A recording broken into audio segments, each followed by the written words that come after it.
Medicaid and Medicare and, or not Medicaid, but Medicare and Medicare Advantage programs, and it's like open season on people. This has nothing to do with it. So if you're sick of hearing about healthcare, hopefully I can make it a little bit better. Because I'm not going to try to. I don't sell anything. Okay. What we do in the county is this is what's called an indigent healthcare program. So what it does is that it provides access to healthcare for the poorest and the most vulnerable people in the county. Has nothing to do with national health care or socialized medicine or anything like that. This was a program that was put together in 1992 because the county and some of the people that were involved in it, and some of the people were a gentleman by the name of Dr. John Curran and others. I think there are some politicians, I don't know what their names were, but it was a total effort. Them and people at USF wanted to provide a better way of providing health care for poor people. If you live in a state, as I have now for the past 15 years, you know that Medicaid is not very accessible to people at all. And if you're a single adult without any children or a married couple without any children, you can't get health care unless you buy it. Okay, so what the county did, and again, worked with the state, was to move 1/2 penny of each sales tax transaction into a trust fund, which is what funds the healthcare program. Then they set up the delivery of the healthcare services. So what we do is that we don't provide direct care to anyone. Okay, we're not in the healthcare business per se, but what we do is that we contract with what are called federally qualified healthcare agencies that were, that the federal government supports and puts into place to provide healthcare to communities that normally don't have access. We have we have 4 networks of providers. Okay, so we have Tampa Family Health Center. In this neck of the woods, we have Suncoast Community Health. We also contract with Tampa General Medical Group, and we contract with Baycare. Now, out of those 3, Baycare doesn't provide any primary care, but the other 3 do.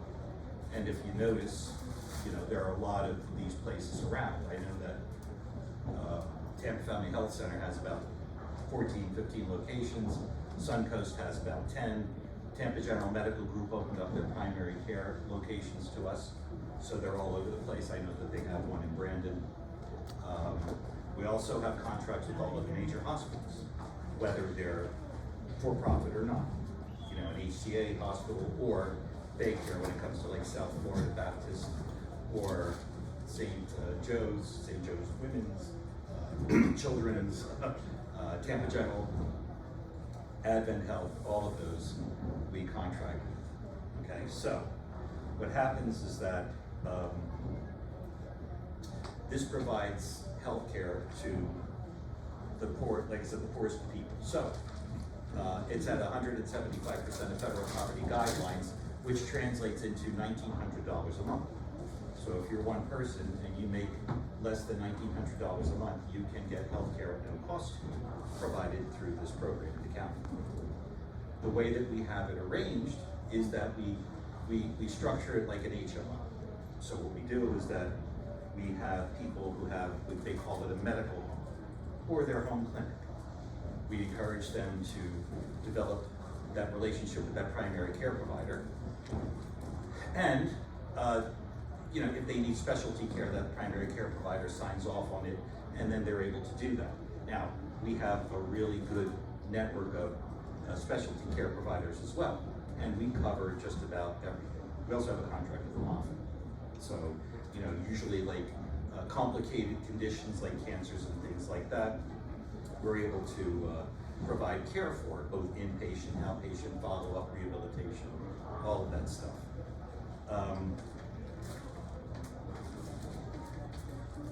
what we want is to get people in, because what we try to make it like a preventative care rather than responding to acute problems. Okay, so we want people to develop that relationship with their primary care provider. And the people who we have targeted normally don't get that opportunity to do that because of money and transportation and things like that. These are called community health centers because they're located in the community. So for the most part, they're accessible to people who want to go there. Although people in our, who we approve to receive the service can go to any clinic that they want to. So if you're on this side of the county, you want to go to the downtown Tampa Family Health Center, go ahead.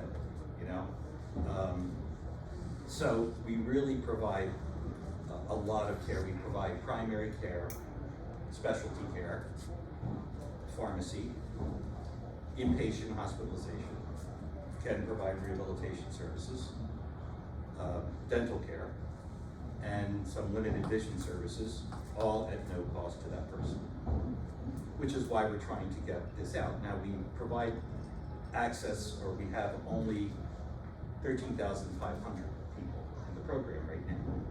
We have had up to 18,000 in 2008 when the recession hit, and it was like the perfect storm. I mean, you had people losing their job, losing their health care, and not having money, boom, they flooded the place.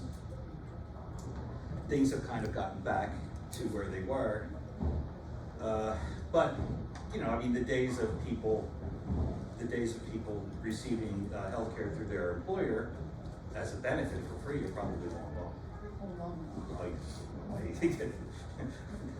I was a part of that generation, and my children are now the ones who just have to do it. Yeah, they have to do it on their own. So, like I said, we just, we want to make it more of a preventative program rather than a reactive, taking care of acute care, things. And so we want people to get in here. So that's why we're out here talking about it and saying to people, even if it doesn't impact you, if you know someone who's in that situation, you can then refer them in. There are a couple of things that are going on. One, I think, because people ask, well, why, isn't there? I mean, you have tens of thousands of new people coming into the county per day, and not everyone has health care. And even Commissioner Myers, who used to work for us, said there's no one in the county who should go without health care, one way or the other, whether they're eligible for the state entitlement program, a federal entitlement, whether they have health care through the marketplace or through Hillsborough Healthcare. So it's like, why don't people really come to us and know? And I think part of it has to do with a basic distrust of government. Nothing that's run by the government can be good. So I think that there's that perception there. I think this is not, so we're not providing the health care, everyone else is. The other thing too is that I think it was perceived initially and possibly marketed as a anti-welfare program. Oh, we're going to put people on their feet, self-sufficiency, get them off the public dole. Well, we've changed that because now it's more of a public health program. So success in our mind is that people are healthy, not that they're working, necessarily. I mean, they may go to work as a result of this, but, so I think that we have a lot of people who would be, kind of classified or put in the category of working poor, who may think, oh no, I'm working, they won't do that. Now, $1,900 a month. Think about it. If you work 40 hours at minimum wage in the state, you'd be eligible. I mean, I think that's only $1,400 a month. So, I mean, that's kind of where we're going, is to try to get out there, educate people, make sure that people do understand that it's not a poor people's program per se, but it's healthcare, and it's good. And the thing is that, and this is what we really try to impress upon people, is that it's quality healthcare. Other places, and this is unique. for Hillsborough County. It's unique in the state, and I can say that it's unique nationally, because there aren't that many places and communities who take care of the poorest people in their community, their health care, in this way. You know, just, it's amazing. I mean, you know, in Ellis, they have the bus that goes around to the homeless camp. You know, or they were, I know that the guy lived in Ellis, so, but they're building one location for everyone to go to. You know, this isn't it. This isn't like the poor people's clinic. You know, these are, people have choices here, real choices, and if they don't like it, they can go someplace else, so that they really can exercise their right to choose when it comes to who provides their health care. Within that limited basis. I mean, we're all kind of limited by, you know, our insurance plans and who's in network, who's out of network, and stuff like that. Same thing. And when people go in there, I mean, it's care that's provided in a dignified manner, because no one can tell who's paying. You know, they don't have to show the card. I mean, I remember, way back when, you know, when people had to pull the coupons out of the food stamp. That's why they call it food stamps. And that's, I mean, embarrassing for some. You know, no one really liked that. And then there are other people who are making judgments and looking, you know, so we've taken that out. We've taken money, you know, off the table as far as access. Now it's just a matter of a person becoming eligible and wanting to make themselves healthy. Now, we have challenges with younger people, as all, you know, health insurance and providers do. Younger people are thinking, well, you know, I don't need that. Well, you know, sometimes they don't, but it's still a good insurance plan, because we would get a lot of students sometimes who come in and you know, say from you know, one of the local colleges or something. Oh yeah, I was playing pickup soccer and I broke my leg. You know, mom and dad don't have insurance for me, so I don't know what I'm going to do. So we get that stuff, and you know, we also, aside from all of that, have 3 healthy living centers.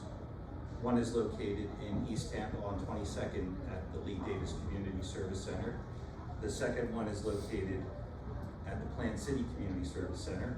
And the third is we just opened it up in Wyoming. They just built it, and actually that's good, because it's embedded in a clinic that's operated by Suncoast. So now what we do is that we have the provision of healthcare, you know, the Healthy Living Center, which is basically like a gym center, almost. You know, but we have wellness specialists. We just hired a nutritionist. We do educational classes there. You know, we were doing it virtually when it was during COVID, and now they're back doing it ahead of time. They're doing exercise classes, they're doing Zumba, you know, whatever. And over at the Waimama Clinic, there's also an adult daycare. So what we try to do is put them all together. And on top of all of that, what we're doing is that we just contracted with an agency to help us to provide other social services to people, you know, when they're going into the clinic for appointments and stuff. They're called social determinants of health.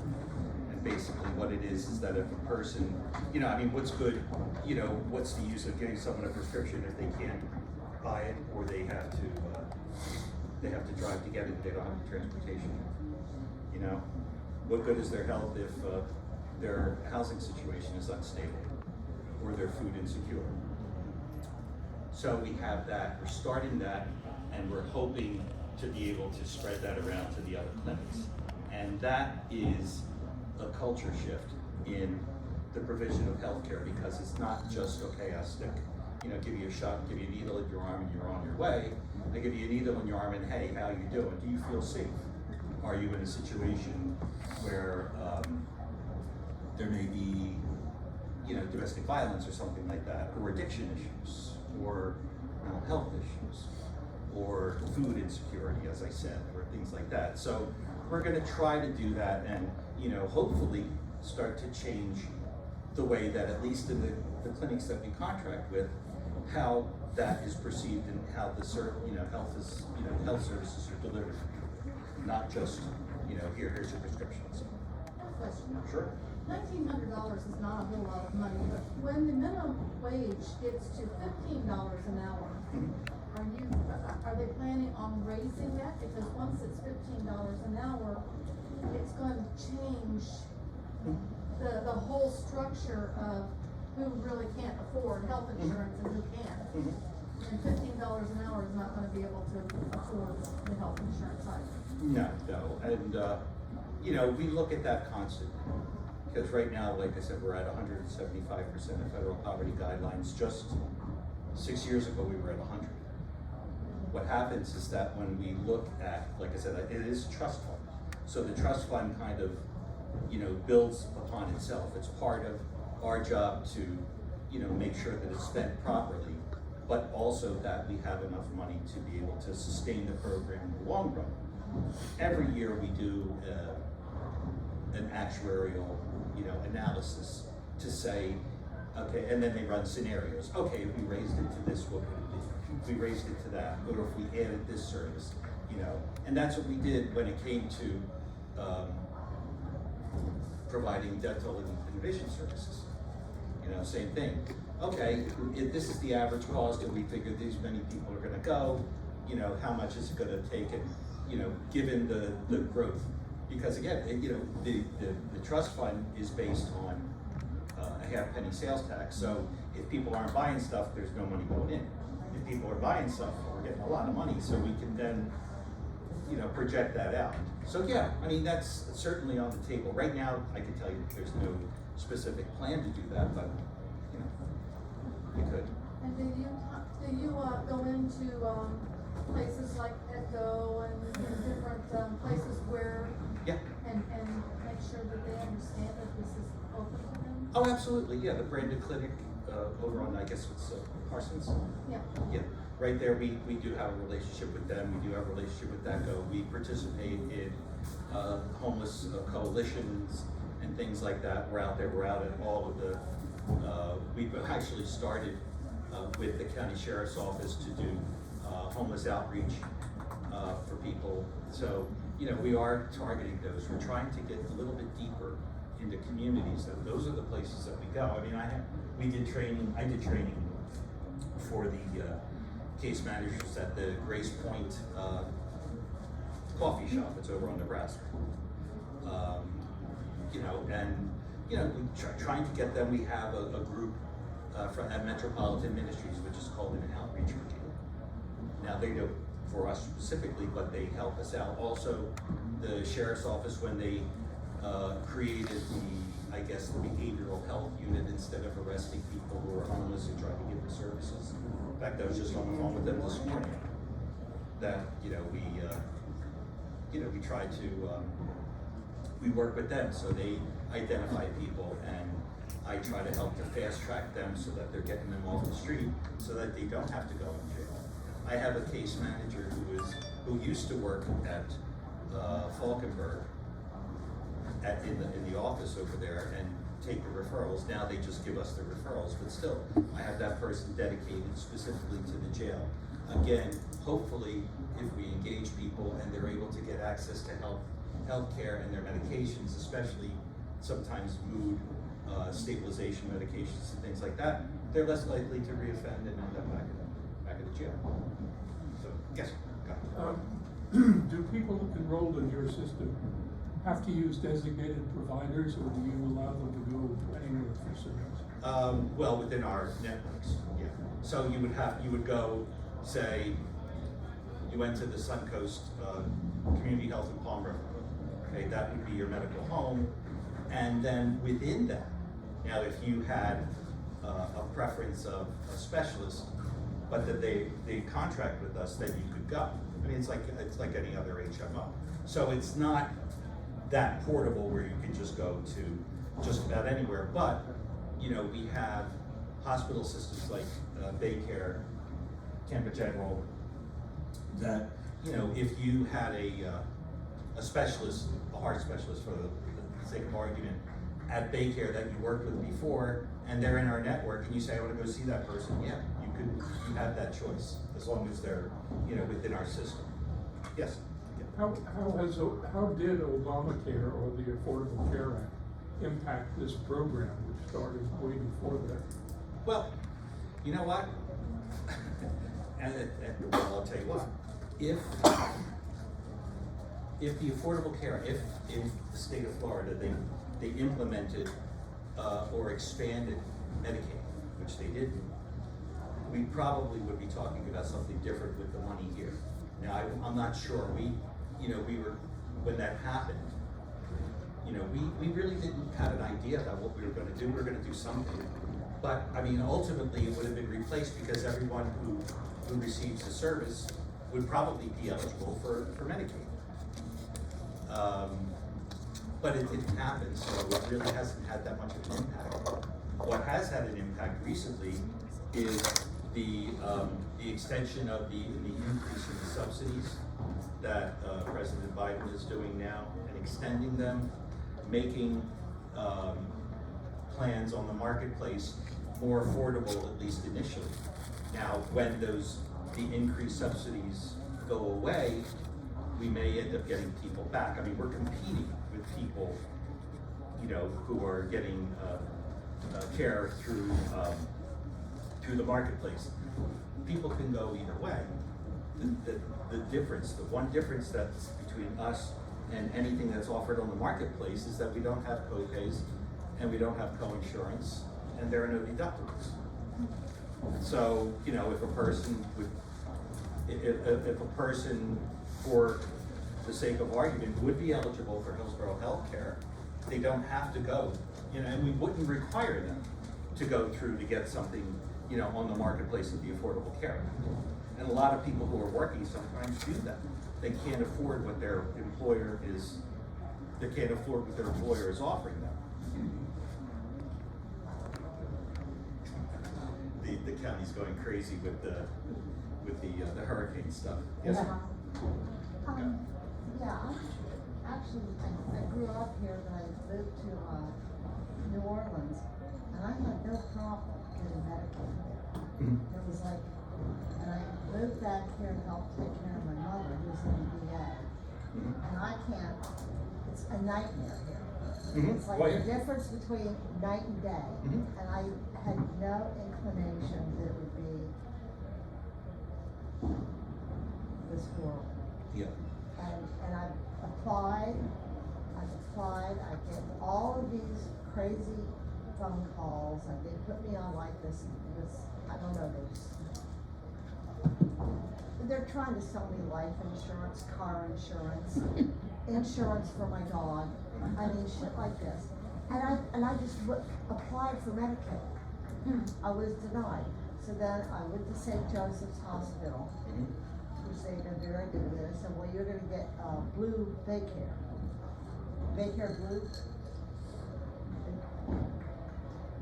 But what is the problem here? Well, Medicaid is just, it varies from state to state, that's the problem. So each state writes their own rules about who's eligible and who's not. And, unfortunately, one of the provisions of the initial Affordable Care Act was that every state was obligated to extend Medicaid, and then when they went to the Supreme Court, and the Supreme Court said, no, you don't have to, you can opt out. Florida is one of the states that opted out. Okay, then my next question is, when I have a Republican or a Democrat that's a Republican governor in Louisiana that, says Medicaid's okay, and I come here and DeSantis is the governor, and says, this is all, this is like really messing with my head. And I'm like, I'm a dog groomer, I'm an independent contractor. The vet clinic that I work at will give my dog health insurance, not me.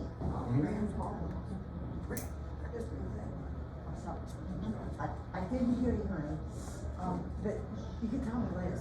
But and they're saying, well, you gotta get it on your own, you're an independent. So I've done that, and I have ran into brick walls, I've ran into, being my number out there and my email address out there being solicited by God knows what, and I'm just sick of it. Yeah, well, one of the things that we've run into are You know, because people were really taking advantage of, recently, the increase in subsidies and things like that. So what you have is that you have a lot of insurance brokers that are out there that are taking advantage of people.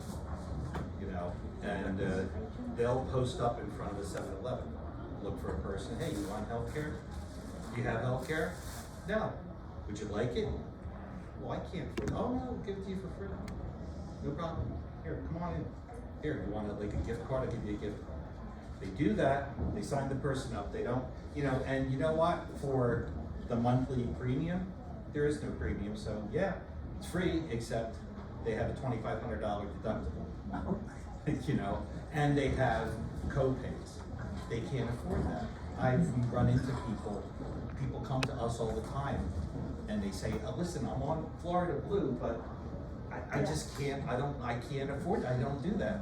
And if they're otherwise eligible, we have a number for them to call, they could get them off the rolls, and then we can get them on. Then what's wrong with Florida Blue, because that is what they. Oh yeah, no, well, the thing is that if people can't afford the co-pays and the deductibles, I mean, it's like I having. work.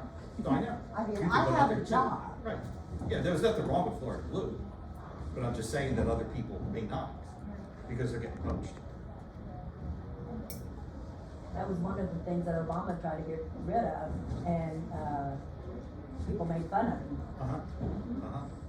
Yeah, I think there was just, an article in the Tampa Bay Times today about, you know, insurance fraud and people, you know, getting, you know, kind of suckered into, plans and things like that. Well, I can believe it because, I mean, just since I signed up for that, I've been inundated literally with all of this. Yeah, I literally need to change my email address Right. and change my phone number now Yeah. because of this. I know, well, what's important is that, you know, all of our information is protected by HIPAA, so we don't give, you know, anybody anything. We I don't need your sell, card. we don't, I'm sorry, I need your card. of course, I'll Do give you you. have any my- doggies? I'm sorry, Do you have any doggies? do I have dogs? I'll give you a card too. Yeah. No, I'm sorry, I don't. Yeah, I'm a dog groomer. Okay, yeah, no, I don't, I do not have any. Those Shih Tzus. She's and drumming up Yorkies. business. Okay. When I was Yeah, growing- I'll still take your card. Wow, yeah, when I was growing up, we had dogs, but don't anymore. Been past that, unfortunately. Yes. So are, like older people, you mentioned you're not into Medicare, but older people that couldn't afford maybe the Medicare stuff? Of Medicare premiums. Yeah, There's a program for that, I forgot what it was called. I know it's got a Q in it and I'm stuck in it, but anyway, you can, if you can't afford the premium, the state can help to pay for that. It's not that one advertised on TV, optimize. No. No, this is just straight Medicare, and you would get like the lowest premium, and even at that, if you can't afford it, then you would do that. You know, you could receive assistance in paying the monthly premium for the Medicare Part A and B. But normally, people over 65, if they have, that's the other thing. If anyone has anything else, any other insurance or way of paying, then they're not eligible. So people who have Medicare, if they're over 65, they would be eligible. If they have VA healthcare benefits, they would be eligible. Same with Medicaid. But we do run into a lot of vets with Veterans Day being on Friday, who aren't aware that they could have VA healthcare. They're assuming that they could because of their discharge status, or that they feel that they didn't have time. They've been given wrong information. So what we do is that we link them up with VA services, but when they apply, even though they're probably eligible, if they don't have it, we cover them until they get it, okay? Because we know how quickly the government. I definitely need your card. Okay, sure. And I do too. Oh, well, thank you. I appreciate it. I try to be, okay. No, we're really trying to, like I said, educate, bring people in, let them know what this is all about, let them know that it's not, the poor people and that people in the government can be nice. I have a staff of 23, and if they're mean, Anything else on the question, sir? yes. You may have already covered this, but is there any charge at all to your clients? No, No, okay. nope, nothing. No co-pays, no deductibles. I heard you say that part, but I didn't know if they People, had. yeah, nothing for pharmacy or anything like that. You go into the hospital, it's covered, Oh, that's wonderful. Now, we've negotiated pretty good rates with the hospitals, because we have some good people working with us. And, the thing is that for the most part, people who would go in unfunded Wouldn't pay it. wouldn't pay anyway, so at least they're getting a part of what it is. And we have honestly, we have really good partnerships with all of the major hospitals. All of the major healthcare providers for the most Well, how part. about your funding? How do you get your funding? Oh, through a half-penny sales tax. Oh. Every So time. our half-penny sales tax did go to good purpose. That one, yeah, for the That was- transportation, yeah. I'm not so, there's still arguments about that, but that was done in 1992 through a state sort of modification. I was just a young pup in 92. But no, they did that, so every time somebody buys something in this county, okay, a half penny of that sales tax transaction goes into the trust fund. And we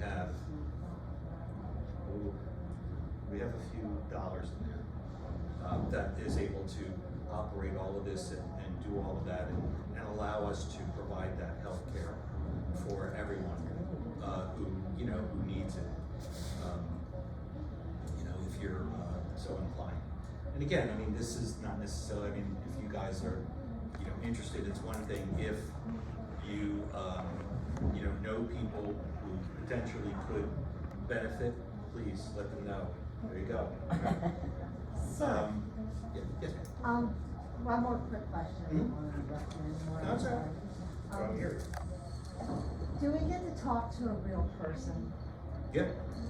When I make a phone call, or do I have to talk to a computer that's not listening to me?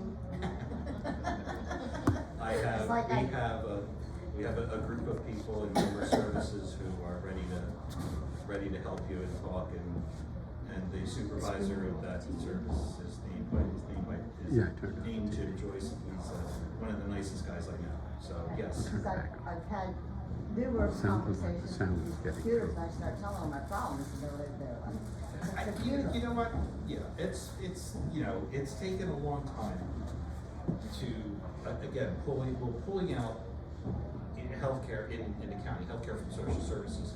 I've had to, I can't say retrain, but I always wanted to make sure that, and I only hire people who can understand who's on the other end of it, and who have that level of empathy to know that, there is a face behind the application, and you're having an impact on somebody's life.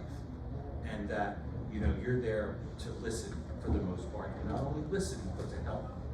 And that's, what I try to impress upon them, to get away from that stereotypical, go see the welfare person or the welfare social worker. Oh, that's impossible. I know, well, I've already been there and done that, it's impossible.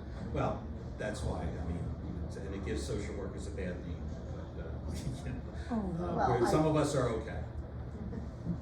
Some of us are okay, but no, that's what I wanted to do, and we wanted to make it a lot more accessible to public.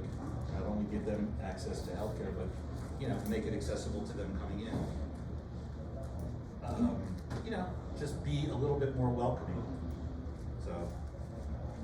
Well, thank you. Oh, you're welcome. Great to know about. Yeah, it is. I have some stuff I'll leave with you, and you Oh, can good. pass it along, and I have a couple of cards, so. I need your whole brochure. Yeah, well, actually,